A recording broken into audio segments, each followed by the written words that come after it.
श्रीकृष्ण श्रीकृष्ण श्रीकृष्ण श्रीकृष्ण गुरुर्ब्रह्मा गुरुर्विष्णुः गुरुर्देवो महेश्वरः गुरुः साक्षात् परं ब्रह्म तस्मै श्री गुरवे नमः तस्मै श्री गुरवे नमः।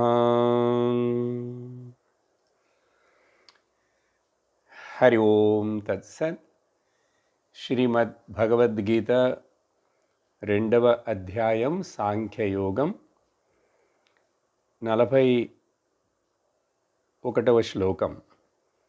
శ్రీ భగవానువాచ వ్యవసాయాత్మికా బుద్ధిః ఏకేహ కురు నందన బహుశాఖా హ్యనంతాశ్చ బుద్ధయో వ్యవసాయినాం.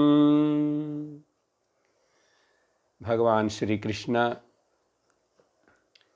ఈ రెండవ అధ్యాయంలో ముఖ్యముగా 11వ శ్లోకము దగ్గర నుంచి 25వ శ్లోకము దాకా ఆత్మ యొక్క స్వరూపమును పారమార్థిక తత్వమును వివరించిన తర్వాత విన్న తర్వాత కూడా అర్జునుడు తాను చేయవలసినటువంటి కర్తవ్యకరమైన యుద్ధమును చేయుటకు ఇంకా లేచి నిలబడలేదు.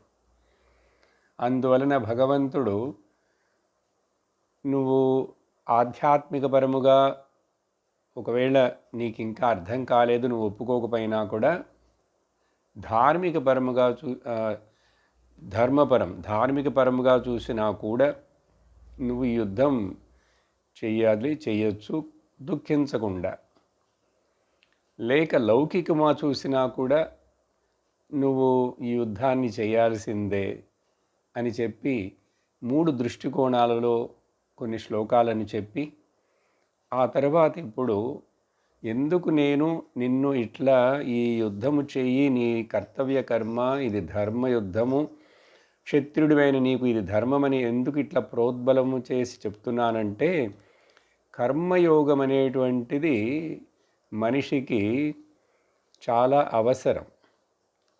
జ్ఞానమును పొందటానికి, ఆ 3వ స్టేజ్కి వెళ్ళటానికి. జీవితం అనే ఈ ప్రయాణాన్ని మనం అర్థం చేసుకున్నామంటే మొదటి స్టేషన్ను కర్మయోగంలో స్టార్ట్ చేస్తాం. ఆ తర్వాత ఉపాసన యోగము భక్తితోటి 2వ స్టేషన్లో వస్తాం. ఆ తర్వాత ఈ కర్మయోగము చేత పొందిన చిత్తశుద్ధి చేత, ఉపాసన చేత పొందిన ఏకాగ్రము చేత జ్ఞాన అర్హతను పొందుతాము. అప్పుడు జ్ఞాన మార్గంలో మనం పయనిస్తాం. జ్ఞానం మనకు ఏర్పడినప్పుడు మోక్షం మనకు దొరుకుతుంది. ఇది వేదములు చెప్పేటువంటి ఒక క్రమమైన మెట్టుగా చెప్పే పద్ధతి. ఇదిదా అందరూ ఫాలో అవ్వాల్సిందే, కానీ ఇంకా వేరే రకమైనది ఏమీ లేదు. అలా చెప్పేటప్పుడు ఇప్పుడు భగవంతుడు కర్మయోగం యొక్క ముఖ్యత్వమును చెప్పాలని దాన్ని ప్రశంసిస్తూ ప్రారంభించిన ఈ శ్లోకాలలో ఈ కర్మయోగము చేయటము చేత మనిషికి కొంచెం అనుసరించినా కూడా అది పరమ ప్రయోజనాన్ని కలిగిస్తుంది. దీంట్లో కిందకి దిగిజారిపోవటం, నష్టపోవటం అనేటువంటిది ఏమీ లేదని చెప్పి, కానీ లోకంలో మనుషులు ఒకడిని మనిషి అని పిలవాలంటే వాడికి బుద్ధి ఉన్నది కాబట్టి మనిషి అని పిలుస్తాం. ఎందుకంటే జంతువులకు ఆ బుద్ధి అనేటువంటి ఫ్యాకల్టీ లేదు కాబట్టి. బుద్ధి అందరికీ ఉన్నది, అందరు మనుషులకు ఉన్నది, కానీ అందరూ బుద్ధిమంతులు కాదు అని చెప్తున్నాడు భగవంతుడు ఈ 41వ శ్లోకంలో. Everybody has got intelligence, but everybody is not intelligent. ఎందుకనంటే ఉన్నటువంటి ఆ బుద్ధిని సరిగా ఉపయోగించుకోవాలి కదా. కత్తి ఎందుకు ఉపయోగించాలి, ఎప్పుడు ఉపయోగించాలి, ఇదంతా తెలియాలి కదా. అది సరిగ్గా ఉపయోగించడం తెలియకపోతే అదే కత్తి చేత కాయగూరలు కట్ చేసేటప్పుడు మన వేళ్ళని కూడా కట్ చేసుకోవచ్చు, లేకపోతే మరొకరిని హింసించవచ్చు. చూసారా? అలాగా మనిషి బుద్ధి సరిగ్గా ప్రయోజనపడకపోతే మొదట భగవంతుడు ఏం చెప్తున్నాడంటే ఈ శ్లోకంలో, ఒక కేటగిరీ మనుషులు వాళ్ళకి బుద్ధి ఉన్నది, వాళ్ళు బుద్ధిమంతులు. ఆ బుద్ధిమంతులైన వాళ్ళని ఇక్కడ భగవంతుడు వ్యవసాయాత్మిక బుద్ధి అంటున్నారు. అంటే ఇక్కడేంటండి వ్యవసాయము ఇవన్నీ మధ్యలో సడన్గా భగవంతుడు అగ్రికల్చరా, వ్యవసాయం అంటే పొలంలో భూమిని దున్నటమా ఎద్దుల్ని పెట్టి, అట్లా ఎందుకు ఈ మాట వాడుతున్నాడంటే, అవును వ్యవసాయం అంటే కల్టివేషన్ అంటున్నాం కదా. అది బాహ్యమైన భూమిని దున్ని కల్టివేట్ చేయటమే కాదు, మన బుద్ధిని కూడా మనం ట్రైనింగ్ ఇచ్చి కల్టివేట్ చేసి దాన్ని సరియైన పద్ధతిలో పెట్టాలి. అట్లా ఎవరైతే వాళ్ళ బుద్ధిని శిక్షణ ఇచ్చి దానికి ఒక సరి అయిన లక్ష్యమునిచ్చి శాస్త్రము చెప్పిన విధముగా ఈ మెట్లను ఒకటొకటి కర్మయోగము, ఉపాసన యోగము, జ్ఞానయోగమని, అప్పుడు మనకు లక్ష్యం ఏమిటని తెలియాలి. జీవిత లక్ష్యము ఏమిటి, లక్ష్యం గోల్ ఏంటని తెలియకపోతే ఎక్కడ మొదటి స్టేషన్ ఆగిపోతాం, రెండో స్టేషన్ ఆగిపోతాం, మూడో స్టేషన్కి వెళ్ళాం. కాబట్టి ఈ మొదటి కర్మయోగంలో, ఉపాసన యోగంలో మనకందరికీ చాయిస్ ఉంది. ఈ రకమైన కర్మ చేయి, లేక ఆ రకమైన కర్మ చేయి. అందుకని అందరూ ఒకే రకంగా ఒకటే చేయాలని కాదు, కానీ శాస్త్రంలో చెప్పిన విధంగా సాత్విక కర్మలు చేయి. అలాగే ఉపాసన భక్తికి వచ్చినప్పుడు కూడా నువ్వు కృష్ణుణ్ణి పూజించు, లేక రాముని పూజించు, లేక దేవిని పూజించు, లేక అంబిక దేవి యొక్క పిల్లలైన గణేశుణ్ణి పూజించు, ఏవైనా చాయిస్ ఉంది. కానీ జ్ఞానయోగానికి వచ్చినప్పుడు ఇక్కడ చాయిస్ లేదండి ఎవరికి. ఇది ఎలాగంటే, ఒక పెద్ద గుడికి 4 పక్కల 4 పెద్ద గోపురాలు ఉంటాయి. 4 పక్కల నుంచి లోపలికి జనం రావచ్చు. దక్షిణ ద్వారం, ఉత్తర ద్వారం ఇట్లా. కానీ ఆ తరువాత లోపలికి వెళ్ళి దేవుని చూడటానికి ఆ గర్భగుడికి వెళ్ళేటప్పుడు ఉండేటువంటి దోవ చూసారా? గర్భగుడికి దేవుడు 2-3 తలుపులు ఉంటాయి, ఒకే తలుపు ఉంటుంది. అది కూడా చిన్నది పెడతారు. మనం నెట్టుకొని జనంలో కిక్కిరిసి అట్లా తలెత్తి కాళ్ళెత్తి చూడాలి కదా. ఒకే ద్వారం. కాబట్టి ఈ వ్యవసాయాత్మిక బుద్ధి ఉన్న వాళ్ళు ఇది అర్థం చేసుకుంటారు. వాళ్ళ బుద్ధిని సరి అయిన లక్ష్యము వైపు తిప్పి వాళ్ళ జీవితాన్ని నడుపుకుంటారు. అప్పుడు వాళ్ళకి కన్ఫ్యూషన్ ఉండదు. వాళ్ళకి జీవితంలో మనసులో కొంచెం శాంతి, సుఖము అవన్నీ కూడా ఉంటాయి. కన్ఫ్యూషన్లు ఉండవు. అందువలన వాళ్ళని ఇక్కడ భగవంతుడు పొగుడుతూ చెప్తున్నాడు. ఈ రాబోయే 42, 43, 44 శ్లోకాలు మీకు అర్థం కావాలంటే ఇప్పుడు నేను చెప్పేది ఇది కొంచెం బాగా మళ్ళీ రీక్యాప్ చేసుకొని అర్థం చేసుకోవాలి. ఇప్పుడు ఇక్కడ ఈ మొదటి లైన్కి మీకు అర్థం చెప్తున్నాను. ఇప్పుడు ఇక్కడ చూడండి, 3 రకాలైనటువంటి మనుషులు వాళ్ళ గుణానికి తగినట్లుగా 3 రకాలుగా ఈ కర్మను కూడా వాళ్ళు చేస్తుంటారు. దీని యొక్క చాలా వివరం తర్వాత అధ్యాయంలో వస్తుంది. మరలా 17వ అధ్యాయంలో కూడా శ్రద్ధాత్రయ విభాగం యోగం అని మాట్లాడే చోట భగవంతుడు మళ్ళీ ఈ కర్మను గురించి కూడా 3 రకాలుగా మాట్లాడతాడు. అది ఇప్పుడు ఇక్కడ మనం గుర్తు చేసుకుంటే కానీ ఇప్పుడు ఎందుకు ఈ రాబోయే 3 శ్లోకాలలో చెప్పబోయేది ఏమిటి అని అర్థమవుతుంది. మొదట సాత్విక కర్మ. సాత్విక కర్మ అంటే ఏంటి? Selfless action. అంటే నా పనులు, నా కర్మ, నా జీవిత విధానము నాకు కొంచెం ప్రయోజనపడుతుంది. మరి నా జీవితానికి నాకు కూడా ప్రయోజనపడాలి కదా, నేను బతకాలి కదా.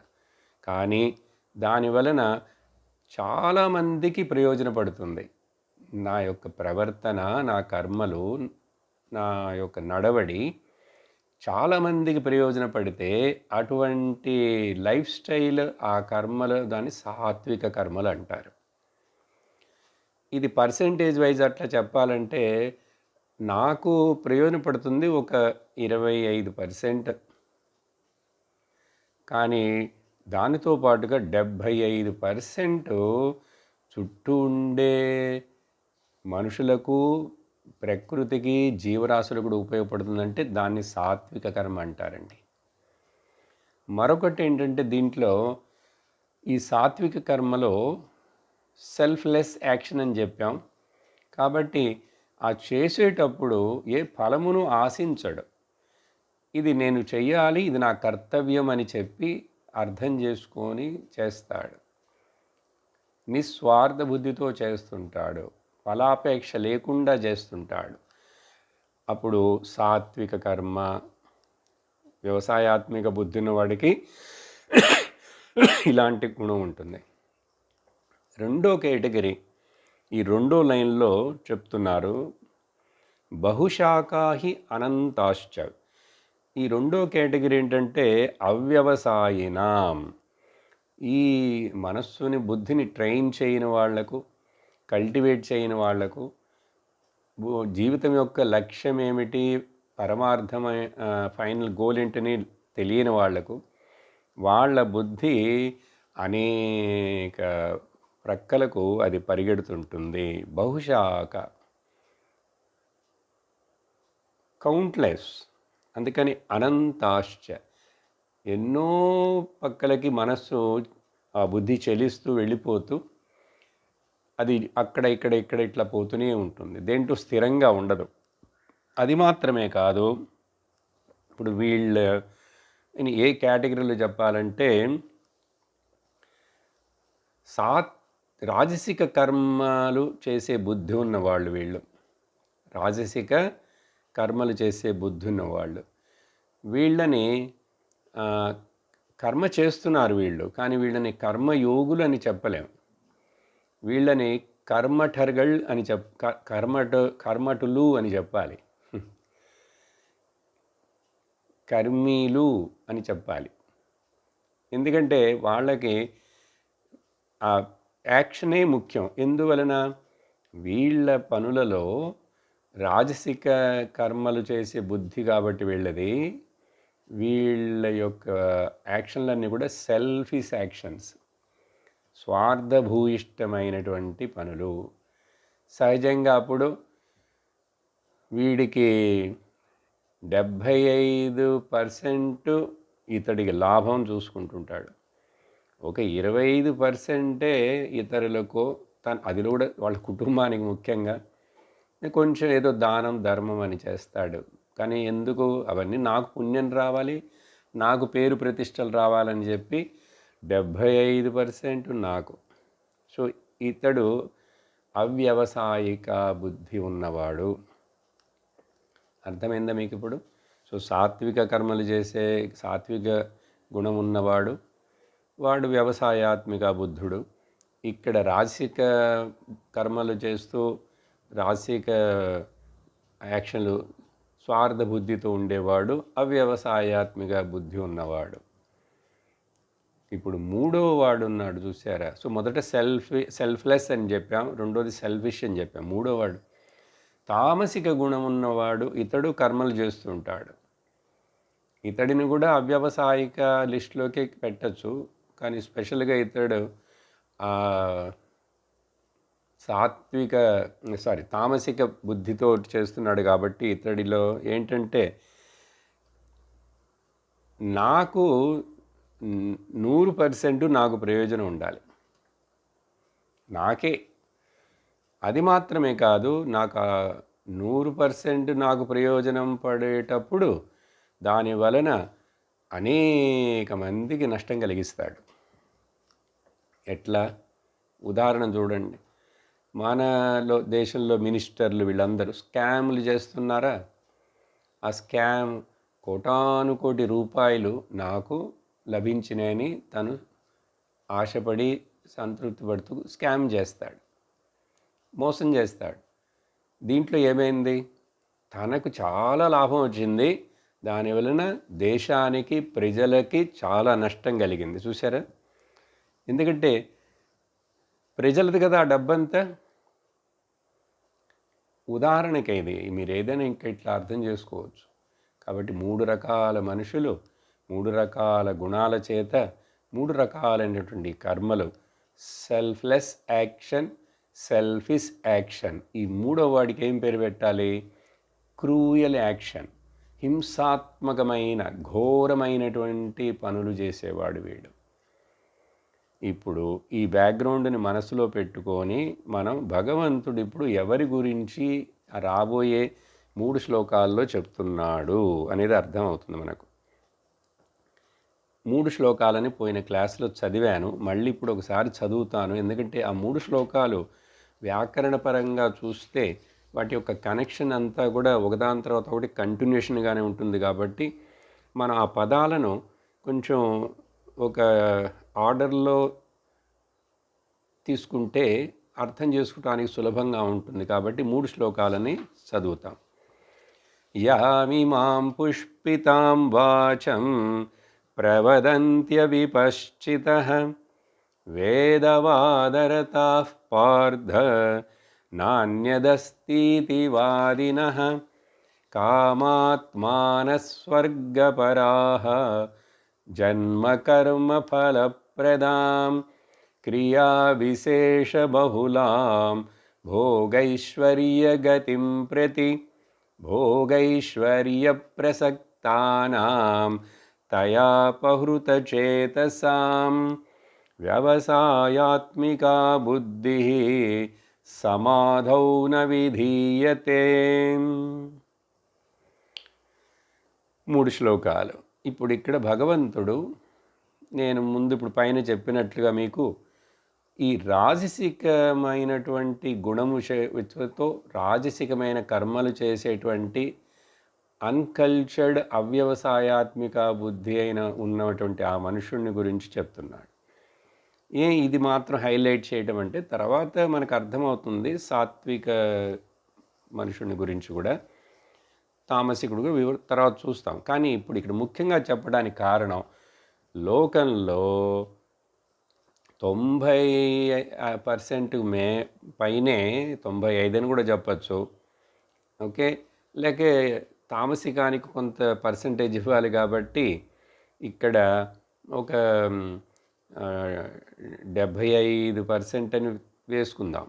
మనుషులు మతపరంగా మేము రిలీజియస్ పీపుల్, మేము చాలా ఆచార సంపన్నులం, మేము సంప్రదాయ సంపన్నులం అని ఇలా చెప్తున్నప్పటికీ కూడా మతమునకు ముఖ్యత్వం ఇస్తూ ఏమంటారు, ఇంగ్లీష్లో చెప్పాలంటే రిలీజియస్ పర్సన్స్ అంటారు. అంటే వాళ్ళు చాలా ఆర్థోడాక్స్గా ఉంటూ చేస్తూ ఉండేవాళ్ళు, మంచివాళ్ళే, వాళ్ళు చేస్తారు. కానీ వాళ్ళని గురించి ఎక్కువ చెప్తున్నాడు. ఎందుకంటే లోకంలో మన చుట్టూ ముఖ్యంగా మనలోనే ముఖ్యంగా చాలామంది మనం ఇట్లా ఉంటాం. నేను చాలా ఆర్థోడాక్స్ పర్సన్ని, నేను చాలా భక్తుడిని, నాకు భక్తి ఉన్నది, నేను ఈ విధంగా చేస్తాను ఉంటాను అని ఉంటుంటాడు. కానీ వాళ్ళకి నిజంగా కర్మయోగ అర్థము తెలియలేదు, భక్తి యోగం యొక్క అర్థము తెలియలేదు, ఈ రెండిటి యొక్క గమ్యం ఏమిటి అసలని తెలియలేదు. వీళ్ళకేంటంటే ఈ కర్మ చేయటమే గమ్యముగా ఉంటుంది వీళ్ళకి. ఒకవేళ దీంతో పాటే ఆ భక్తిని ఏదో చేస్తుంటాడు, అది కూడా స్వార్థ బుద్ధితోటి ఆ భక్తి అంతా కూడా. కాబట్టి ఈ కర్మయోగ భక్తి యోగ అసలు వీటిని ఇక్కడ యోగం అనే పదాన్నే వీడికి ఉపయోగించడానికి ఛాన్స్ లేదు. యోగం అనే పదం ఉపయోగిస్తే అది వచ్చి ముందు చెప్పినట్లుగా చిత్తశుద్ధికి, చిత్త ఏకాగ్రతకు ఉపయోగపడాలి. కానీ ఇక్కడ ఇతడికి అట్లా లేదు. అందువలన ఇతడు ఎక్కువ మంది లోకంలో వీళ్ళే ఉన్నారు. వాళ్ళని గురించి భగవంతుడు చెప్తూ, హే అర్జున విను, హే పార్థ, వీళ్ళెవరు? మొదట అవిపశ్చిత. మీరు ఈ పదాలను వెతుక్కోవాలి. ఆ శ్లోకంలో ఈ శ్లోకం నుంచి అక్కడక్కడి నుంచి తీసి చెప్తున్నాను. అవిపశ్చిత అంటే ఏమిటంటే బుద్ధిరహితులు. బుద్ధి ఉన్నది, పని చేయదు. వీళ్ళని ఏం చెప్పాలంటే అన్ఇంటెలిజెంట్ పీపుల్ అని చెప్పాం, లేక అల్పమేధస, అవివేకిన అని పిలవాలి. అవివేకులు, వీళ్ళకి బుద్ధి ఉన్నది కానీ అది సరిగ్గా పనిచేయట్లేదు. అవిపశ్చిత, చూసి నేర్చుకోరు, చెప్తే విని నేర్చుకోరు, వినటానికి రారు. ఉదాహరణకు ఎన్నో సంవత్సరాలుగా ప్రతి సంవత్సరం గోకులాష్టమి, కృష్ణ జన్మాష్టమి జరుపుతాం, ఏదో చేస్తాం. ఆ చోట్ల వాళ్ళకి ఇష్టమైంది చేస్తారు. ఇవి చేస్తావు కానీ 50, 60, 70 ఏళ్ళు వచ్చినా కూడా ఆ శ్రీకృష్ణుడు బోధించినటువంటి, ఆయన అసలు ఇది బోధించడానికే అవతారం ఎత్తి వచ్చాడు. అప్పుడు ఆ భగవద్గీతను, ఆయన యొక్క వాక్కులను వినటానికి నువ్వు ఇష్టపడుతున్నావా? అప్పుడు వీళ్ళని ఏమనాలి? ఏం వినరు? ఎందుకు వినాలని ఇంట్రెస్ట్ రాదు? ఎందుకంటే అల్పమేధస్సులు. అదేముందిలే, భగవద్గీత అంతా వినేదేమిటి, దాంట్లో ఏంటో చెప్తుంటారు. అందుకని నా ఇష్టానికి నాకు తగినట్లుగా అక్కడ నేను భగవంతుడితోటి భక్తి అని చెప్పి బార్గెన్ చేస్తుంటాను. నాకు నచ్చిన కర్మలు, నాకు నచ్చినవి అన్నీ కూడా ఏదో ఫలమును ఉద్దేశించి ఆ కర్మలను అవి చేసుకుంటుంటాను. నాకు సుఖం కావాలి, నాకు భోగం కావాలి. అందుకని వీళ్ళు అవిపశ్చితులు. మరొకటి ఏంటంటే వీళ్ళు అట్లాంటి వాళ్ళు వేదవాదరతాహ. వేదంలోనే చెప్పబడినటువంటి ఆ పూర్వభాగమైనటువంటి కర్మకాండలో చాలా విషయాలను అవి కోట్ చేస్తారు, వాటికి ముఖ్యత్వం ఇస్తారు. అక్కడ చెప్పినటువంటి బహు అర్థవాద ఫలం సాధన ప్రకాశకేషు వేదవాక్యేషు రతాః. అక్కడ వేదంలో పూర్వభాగంలో పూర్వమీమాంస అంటారు, అనేకమైనటువంటి కర్మలు, ఆవహంతి హోమం, జ్యోతిష్ట హోమం, ఇవన్నీ స్వర్గానికి వెళ్ళటానికి, సంపదను పొందటానికి, అన్నిటికీ రకరకాలైనటువంటి హోమాలు, యజ్ఞాలు చెప్పి అక్కడంతా వివరించబడింది, దాని ఫలము చెప్పబడింది. అట్లాంటి వాటికి మాత్రం అవి రకరకాలుగా చెప్తే వాటి వలన అవి చేసి నేను వాటిని అన్నిటినీ పొందాలి అనే ఆశతోటి ఇవే మాట్లాడతాడు, దీనికే ముఖ్యత్వం ఇస్తాడు. కానీ ఇది ఎంతవరకు, ఎంతకాలం అని చెప్పి ఇదే చేస్తూ ఉంటే మరి వేదమే చెప్పినటువంటి ఆ చివరి భాగమైన మరి వేదాంతము, జ్ఞానం విషయానికి కూడా నువ్వు రావాలి కదా. ఇది ఒప్పుకుంటే అది ఒప్పుకోవాలి కదా. ఇది ఒప్పుకుంటాడు కానీ అటువైపు చూడడు. రెండు వేదమే చెప్తున్నది. ఎందుకు మరి వేదం మొదలు అవన్నీ చెప్పాలంటే మరి నీకు కొంత ఆశలుతో ఉండే నువ్వు జీవుడు, మనుషుడు పుట్టావు. అందుకని నీకు మొదట కొన్ని మంచి ఆశలు ఉండేట్లుగాను, ధర్మమును గురించి చెప్తూ నిన్ను ఈ లోకంలో ధార్మికుడిగా జీవిస్తావని చెప్పి నీకు కొంచెం చిన్న చిన్న ఆశలు చూపిస్తాను. ఇప్పుడు చిన్నపిల్లలకి తల్లి ఒక్కొక్కసారి పిల్లవాడితోటి, బాబు నువ్వు ఆ కొట్టుకు వెళ్ళి కొంచెం ఏదైనా తెచ్చి పెడతావా, మరి నాకు నువ్వు చాక్లెట్ ఇస్తావా అంటాడు. నువ్వు వచ్చేటప్పుడు చాక్లెట్ కూడా కొనుక్కో, తీసుకో అని చెప్తే ఈ పిల్లవాడు వెళ్ళి తెస్తాడు. అట్లాగే మనం కూడా ఆ పిల్లలకి చాక్లెట్లు చూపించినట్టుగా ఇది వేదమాత భగవంతుడు మనకు ఈ టాఫీలు ఇచ్చినట్లుగా ఈ కర్మ చేయి, ఈ ఫలం వస్తుంది. కానీ ఈ కర్మ అనేటువంటిది ఇది ఎన్నటికీ ముగిసేది కాదు. ఈ కర్మ అనేటువంటిది నీకు బంధములోంచి విడిపించేది కాదు. కర్మ చెయ్యగా ఇంకా బంధపడతావే కానీ బంధ విముక్తుడు అవ్వలేవు అని అదే శాస్త్రం, అదే వేదం చెప్తుంది. వీడు చెవులిచ్చి వింటేనే కదా. లేదులే నాకు కావాలి సుఖాలు భోగాలంటే సరే తీసుకో, కొంచెం అనుభవించు, ఆడుకొని అనుభవించిన తర్వాత నీకే బోరు కొట్టి నీకు వైరాగ్యం వస్తుంది. అప్పుడు వాటిని పక్కన పడేసి వస్తావు, ఒక రోజుకి భగవద్గీత వింటావు అనే ఆశతోటి శాస్త్రమాత భగవంతుడు అవన్నీ ఇస్తాడు, ఉన్నాయి. అందుకని కానీ వీళ్ళెవరు వేదవాదత అంటే వేదంలో చెప్పుతున్న ఆ పూర్వభాగంలో రిచువలిస్టిక్ పార్ట్ అంటారు, కర్మకాండ విషయాలు, వాటికి ఎంతో ముఖ్యత్వం ఇస్తాడు, చాలా ముఖ్యత్వం ఇస్తాడు. అవే చేస్తుంటాడు ఇంకా ముసలితనం వచ్చేంత వరకు వాటికే. అట్లాంటి వాళ్ళని వేదవాదరతాహ అంటారు. అవన్నీ కొన్ని శాస్త్రంలో అక్కడక్కడ మనకు చెప్పాను. ఇప్పుడు పిల్లవాడు, ఇంకొక ఎగ్జాంపుల్, చిన్న పిల్లవాడు, పసిపిల్లవాడికి తల్లి అన్నం పెట్టాలంటే వాడు నోరు తెరవడు, నోట్లో ఉన్నది మింగడు, అట్లాగే పెట్టుకుంటాడు, తినడు. వాడి అన్నం తినిపించాలంటే తల్లికి చాలా చాలా కష్టం. అందుకని అప్పుడు ఏం చెప్తుంటే అమ్మ కథ చెప్తుంటుంది. కథ చెప్పేటప్పుడు వాడికి అది వింటూ అక్కడ కాకి కథ, పిట్ట కథ, ఇవన్నీ ఏదో చెప్తుంటే వాడు అవన్నీ వింటుంటూ ఆ చూపించు, నోరు తెరువు లోపల నోట్లో పెట్టేసిన తర్వాత ఏం చేయాలి, అని మింగేస్తుంది. ఇట్లా ఏదో కథ చెప్తే వాడికి ఎందుకు అమ్మ కథ చెప్పటానికి చెప్తున్నదా, వాడిని అన్నం తినిపించటం కోసం కథ చెప్తున్నది.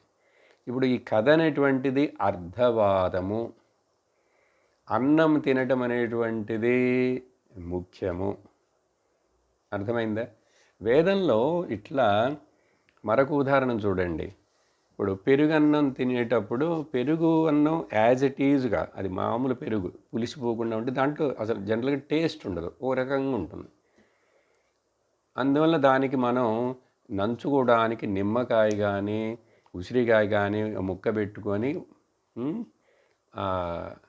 ఊరగాయతోటి తింటాం, పచ్చడి ఏదైనా. అప్పుడు ఇక్కడ ఏది ముఖ్యం?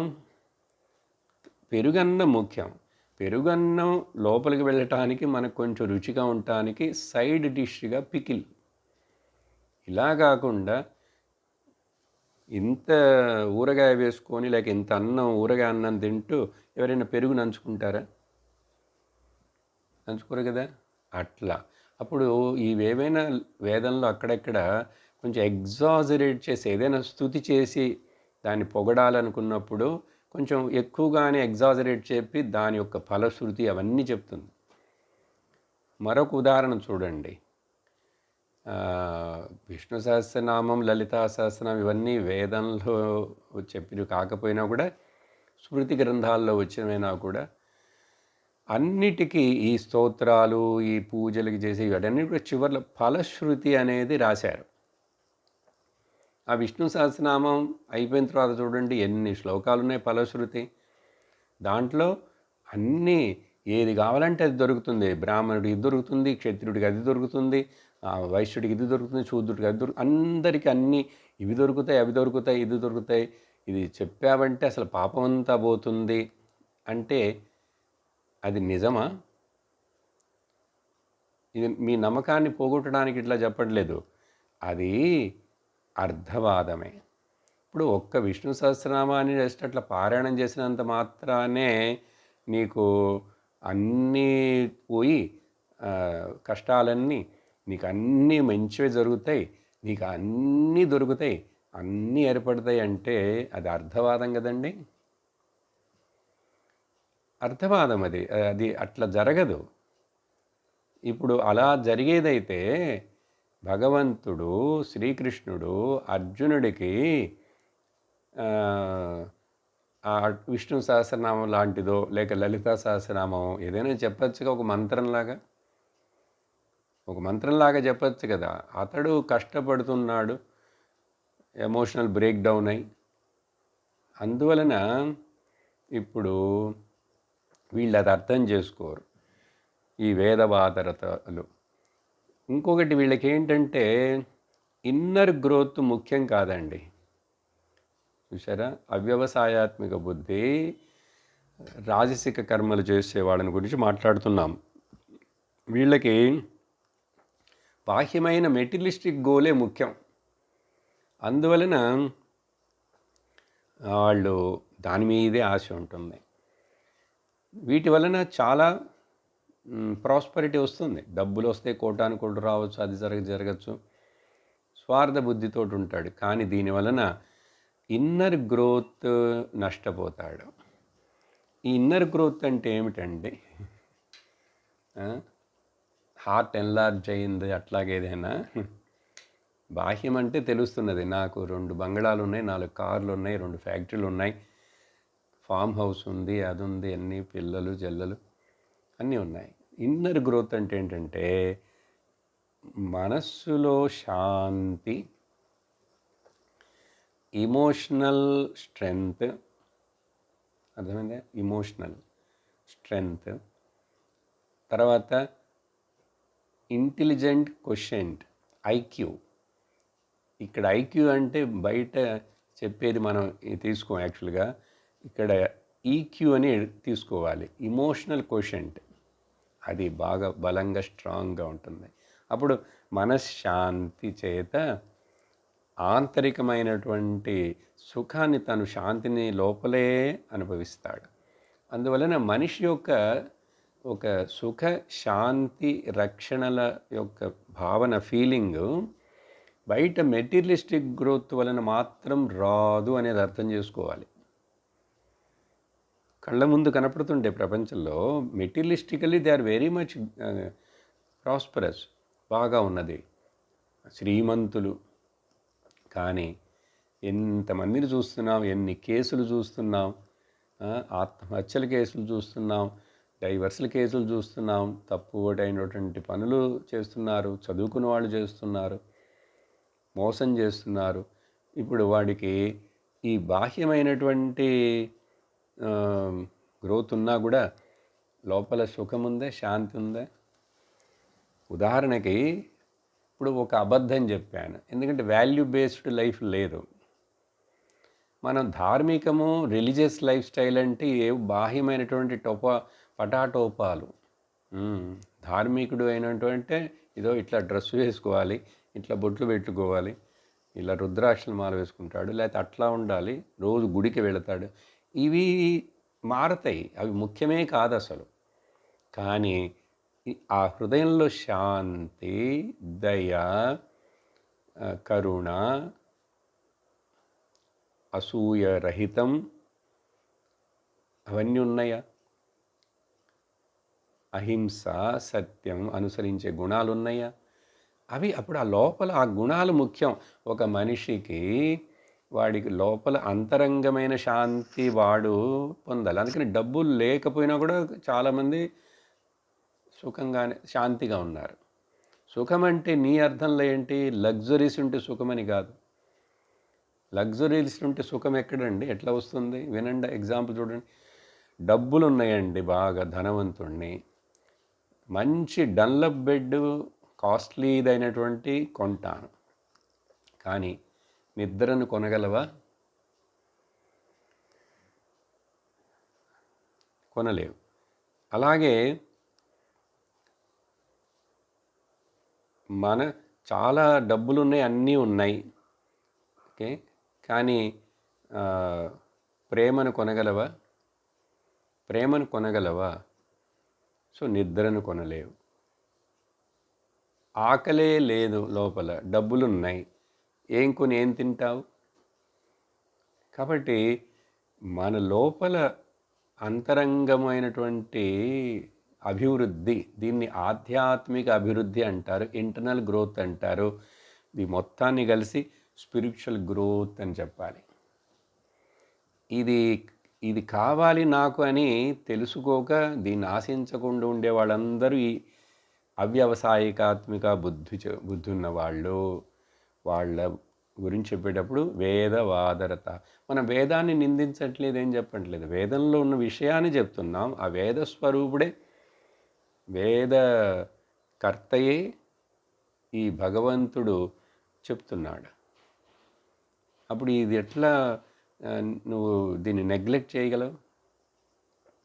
ఇది నా సొంతమా ఏంటి, లేక శంకరాచార్యుల వారి సొంతమా?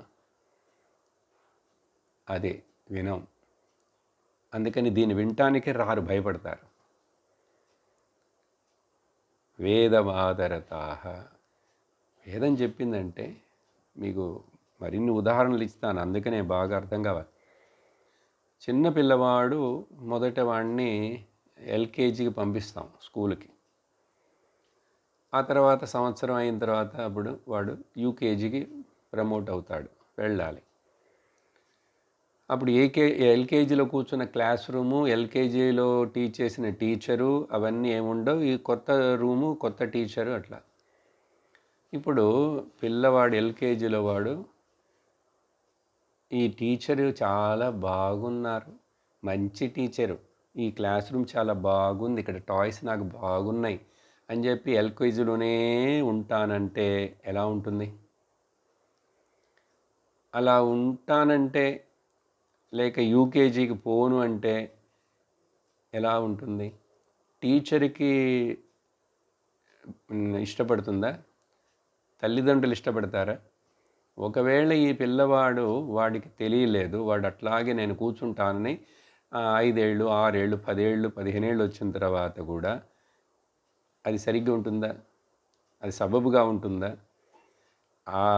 10 సంవత్సరాల తర్వాత వీడు మారిపోతాడు, అక్కడ టీచరు మారిపోతుంది, అంటే ఆవిడ అయిపోతుంటుంది కదా.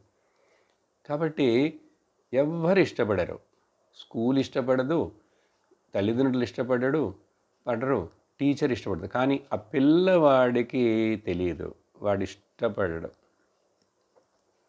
మరొక ఉదాహరణ చూడండి. ఈ టీవీల్లో కార్టూన్లు అవన్నీ చూస్తుంటారా? ఇప్పుడు అవన్నీ వచ్చినాయిగా, చాలా సెల్ ఫోన్లే పిల్లల చేతుల్లో కూడా. వాడికి అది నచ్చింది, బాగుంది. ఇప్పుడు మరి వాడు అదే చూస్తూ ఉంటే తల్లికి తెలుసు వీడిదే చూస్తూ ఉంటే వీడికి చదువు ఎట్లా వస్తుంది, ఈ పాఠాలు ఎట్లా చదువుతాడు?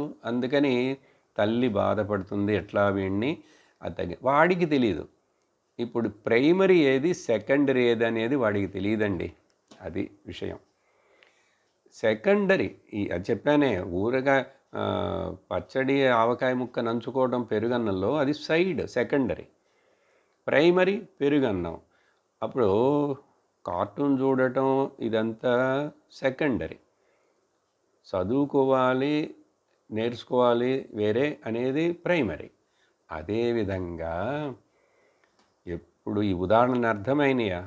మన తల్లిదండ్రులు, మన టీచర్ ఎట్లా అయితే మనల్ని ఎల్కేజీలో కూర్చుంటామంటే ఒప్పుకోరో, ఇక్కడ కర్మయోగం అనేటువంటిది ఎల్కేజీ, భక్తి యోగం అనేటువంటిది యూకేజీ.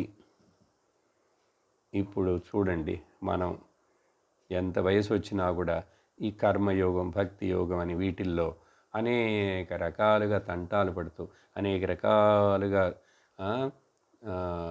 భేదాలను చూస్తూ, అనేక రకమైనటువంటి కన్ఫ్యూషన్ని అనుభవిస్తూ, ఇక్కడే దీంట్లోనే ఉంటాను నేను, ఇదే అంటుంటే, ఈ వేదం ఇచ్చినటువంటి, వేదమాత అయినటువంటి, ప్రపంచం మొత్తానికి తల్లిదండ్రులైనటువంటి పార్వతీ పరమేశ్వరులకు వాళ్ళ బిడ్డలైనటువంటి మనందరం కూడా ఈ ఎల్కేజీలోనే కూర్చుంటాం అంటే ఎంత బాధపడతాడు భగవంతుడు.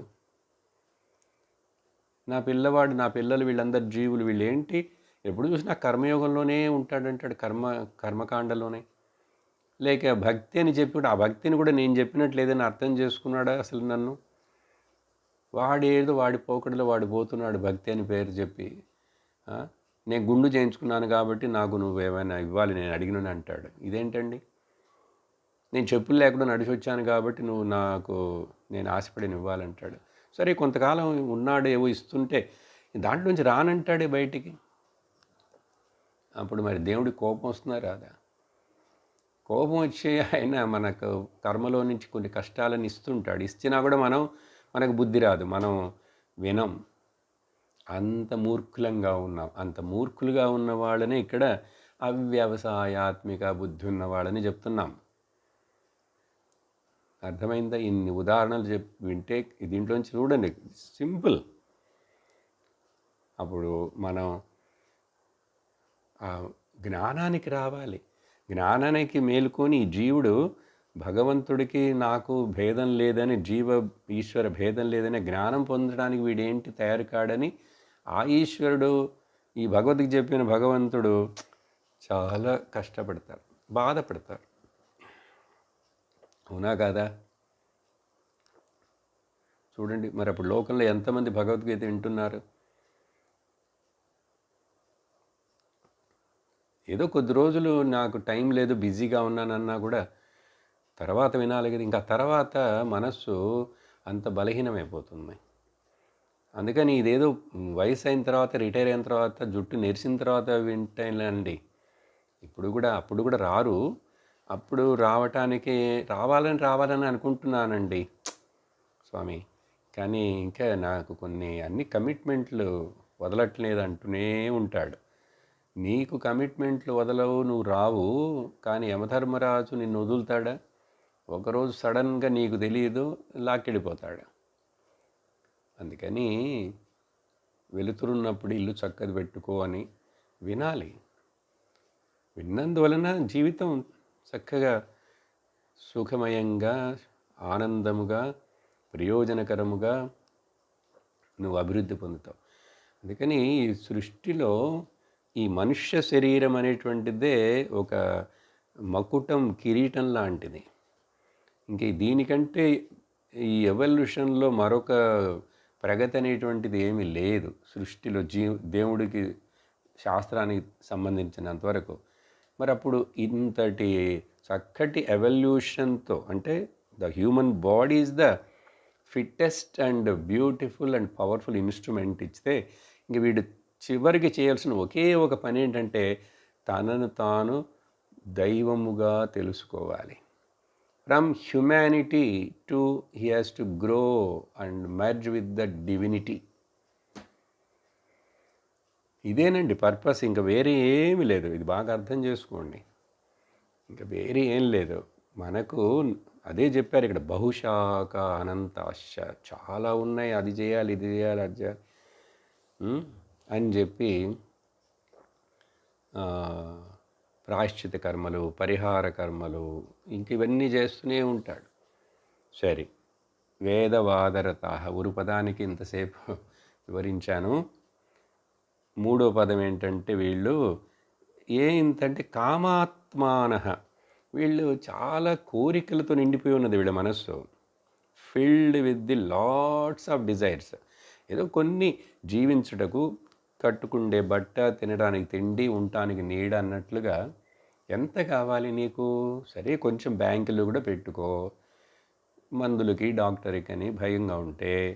కానీ ఎంత అధిక మించి తర్వాత మరొక ఇల్లు, మరొక ప్రాజెక్ట్, ఇట్లా వీళ్ళకి జీవితాంతం ఒకటి ఉంటూనే ఉంటాయి. మన వాళ్ళకి కూడా సంపాదించి పెట్టాలి. ఇంక ఇవన్నీ ఇట్లానే అనేక కామాలు.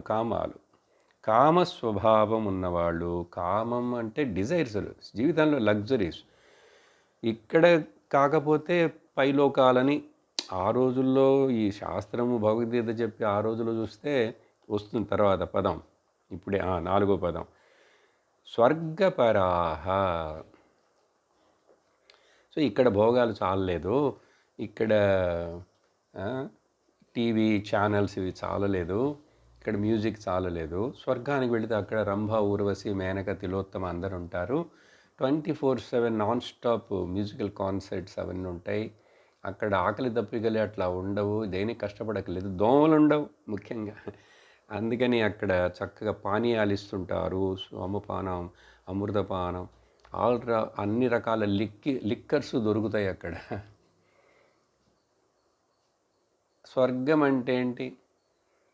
ఎక్కడికో వేరే లోకానికి వెళ్తే చనిపోయిన తర్వాత నేను అక్కడికి వెళ్ళాలని.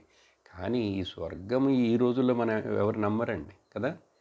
అదేదో పురాణాల్లో కథలాగే ఉంది, కానీ స్వర్గం గురించి ఎవరికి తెలుసు? దాన్ని ఆశపడేవాళ్ళు ఆ రోజుల్లో కొన్ని సంవత్సరాల కిందట ముందు జనరేషన్లలో ఈ యజ్ఞం యాగం చేసుకో బాబు, ఇది పెట్టు, ఇది శ్రాద్ధం పెట్టు, ఇవన్నీ చేస్తుంటే స్వర్గానికి వెళుతావు అని ఏదో చెప్పి మంచి గతి అని అన్నారు. ఇప్పుడు దాని గురించే లేదు.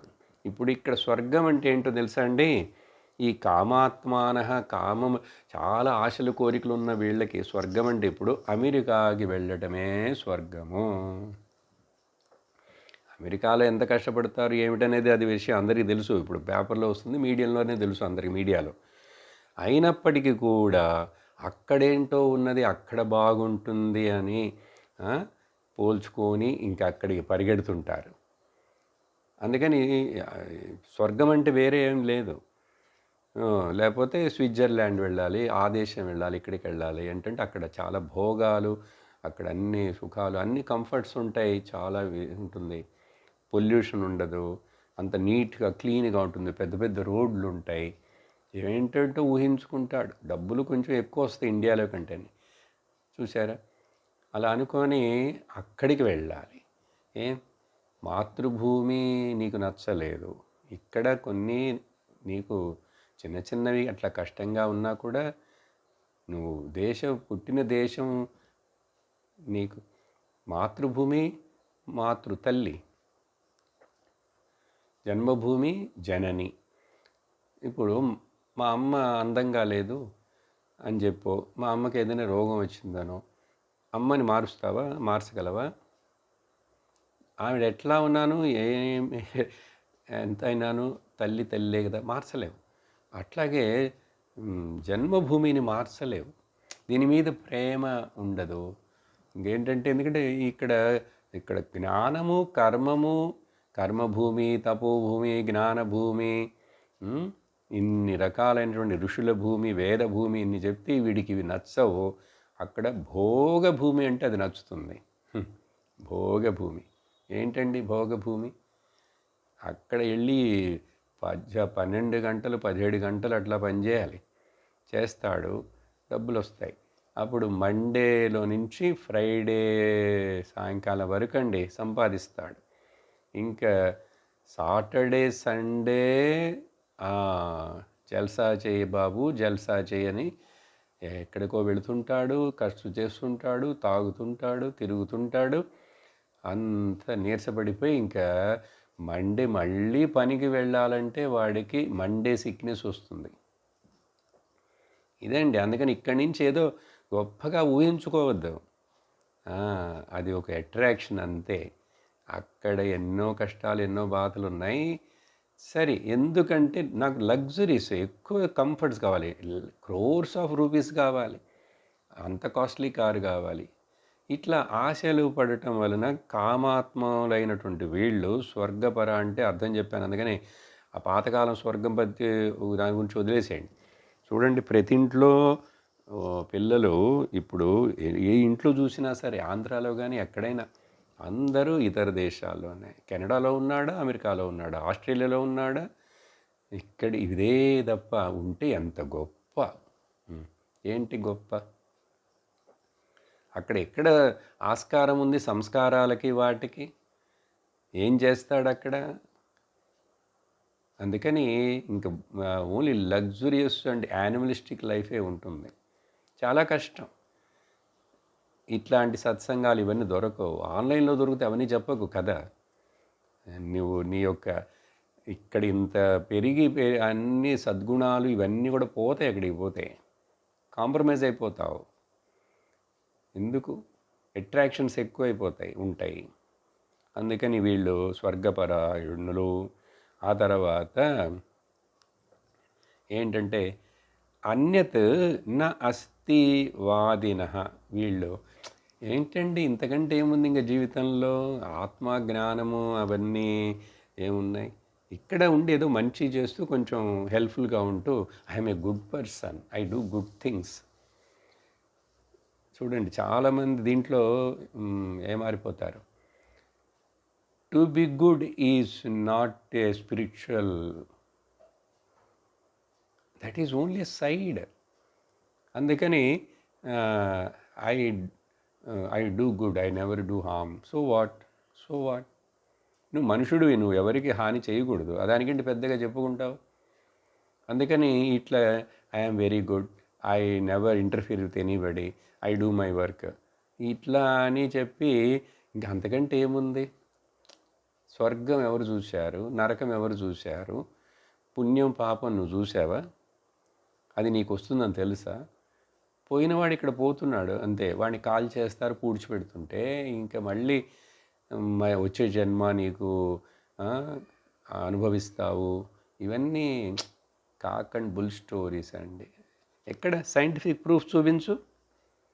సైంటిఫిక్ ప్రూఫ్ ఏముంది అంటాడు, నమ్మరు అని చెప్పి ఇంకా వేరే ఇంకో ఆత్మ జ్ఞానము బ్రహ్మము అవన్నీ ఊరికనే బ్లఫ్ అవన్నీ అని చెప్పి కానీ బయటికి చూడటానికి మరీ అంత పరమ నాస్తికులుగానో చారువాకులాగా ఉండరు.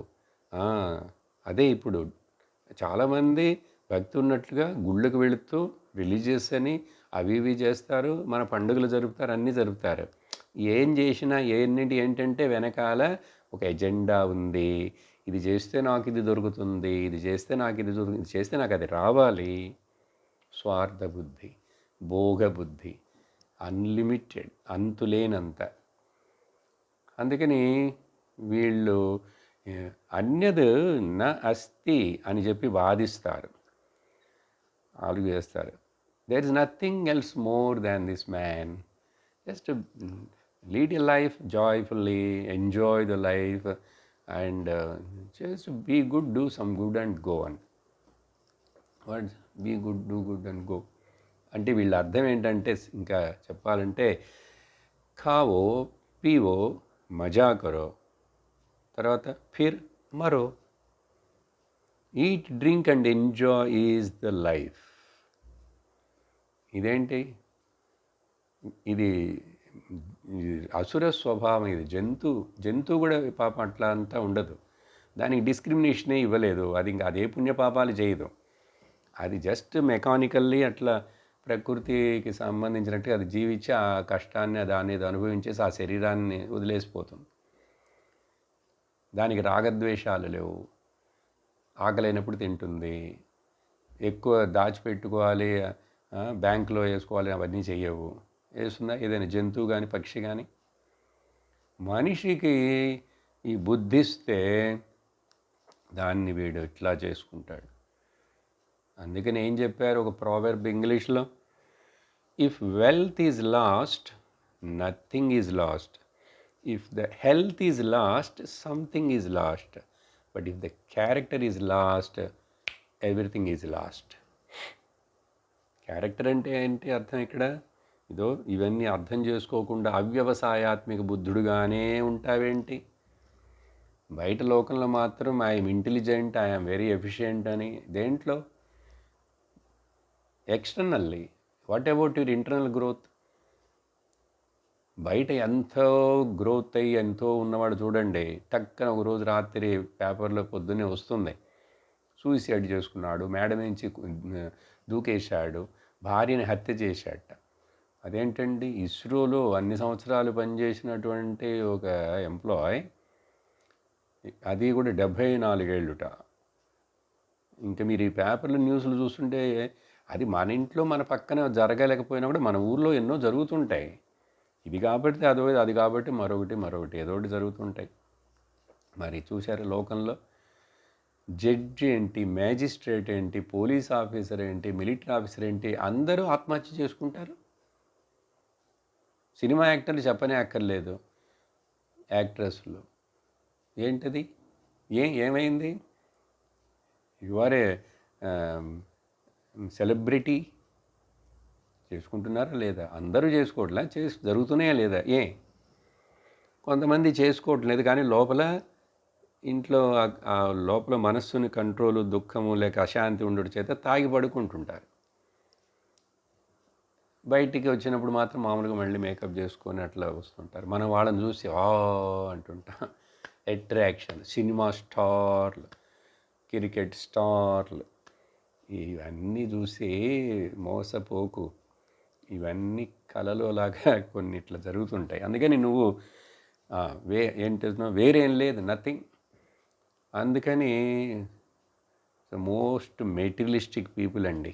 కానీ బయటికి మాస్క్ వేషం ఏంటంటే వీఆర్ రిలీజియస్లీ మెటీరియలిస్టిక్ అని చెప్పాలి, అంతకంటే ఏం లేదు.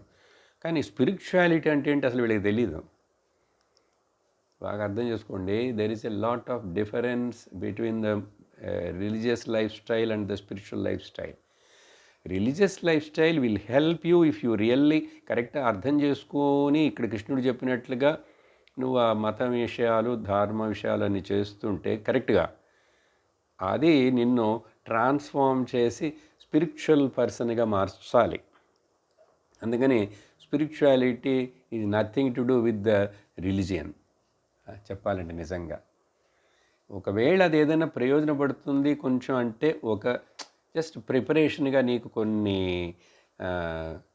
అది ఏంటంటారు సైడ్ సపోర్ట్గా ఏదో ఉంటుంది, కానీ అది మొత్తం నిన్ను పూర్ణం చేయలేదు.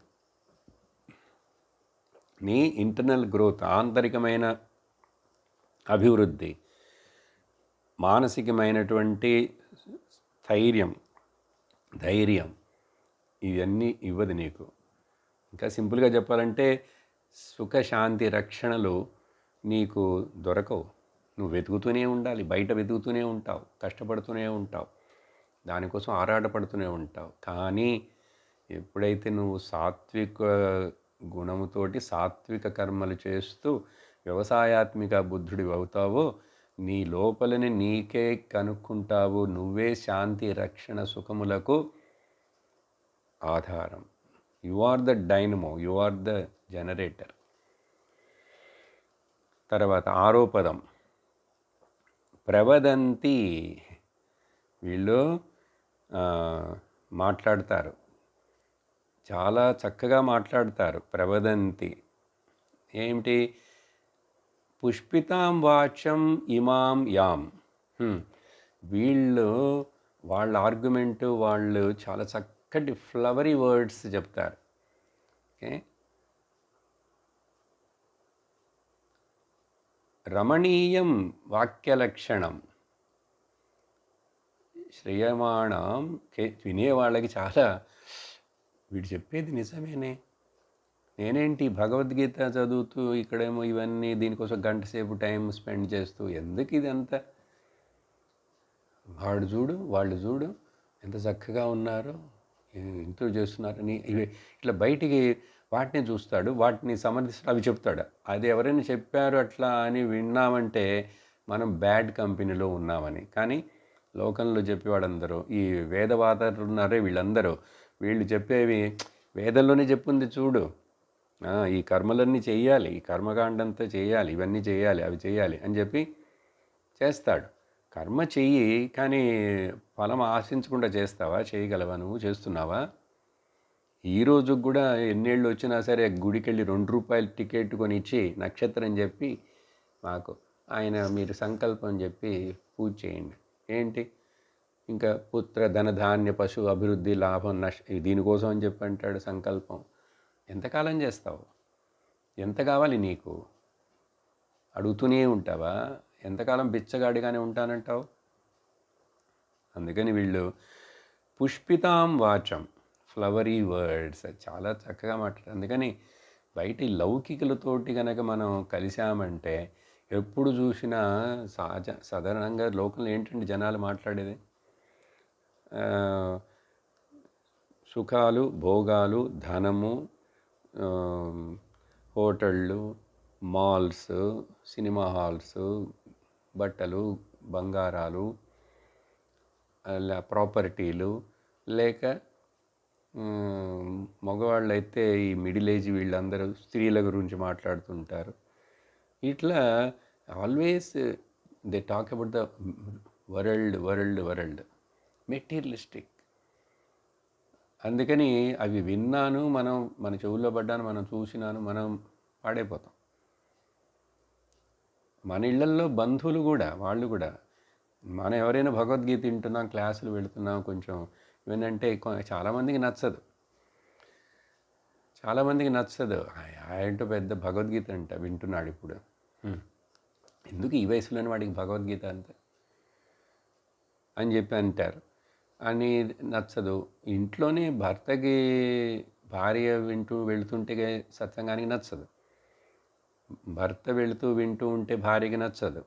ఎందుకంటే ఇది ఎంత వింటే ఆయన మళ్ళీ ఏమైపోతాడో, వైరాగ్యం వచ్చి సన్యాసం తీసుకుంటాడు. ఏంటి అంత తొందరగా వచ్చేస్తుంది ఏంటి వైరాగ్యం, సన్యాసం? భయపడనే అక్కర్లేదు, అట్లా రాదు. ఎంతో కాలం విని, ఇది వైరాగ్యం సన్యాసం కోసం కాదు బాబు. నిత్య జీవితంలో సుఖశాంతి రక్షణలు నీ యందు ఉన్నాయా ఎప్పుడు? లేక భయపడుతూ భయము, శోకము, మోహముతోటి కూడిన జీవితాన్నే కన్ఫ్యూజ్డ్గా ఆరాటపడుతూ ఇట్లాగే జీవిస్తున్నావా? రిలాక్స్డ్గా నువ్వు నీ జీవితాన్ని నడపగలుగుతున్నావా? మినిమం కోరికలతోటి కొంచెం కంటెంట్మెంట్గా సుఖంగా ఉండగలుగుతున్నావా? ఇవన్నీ లెక్కకు వస్తాయి. సరే, ఈరోజు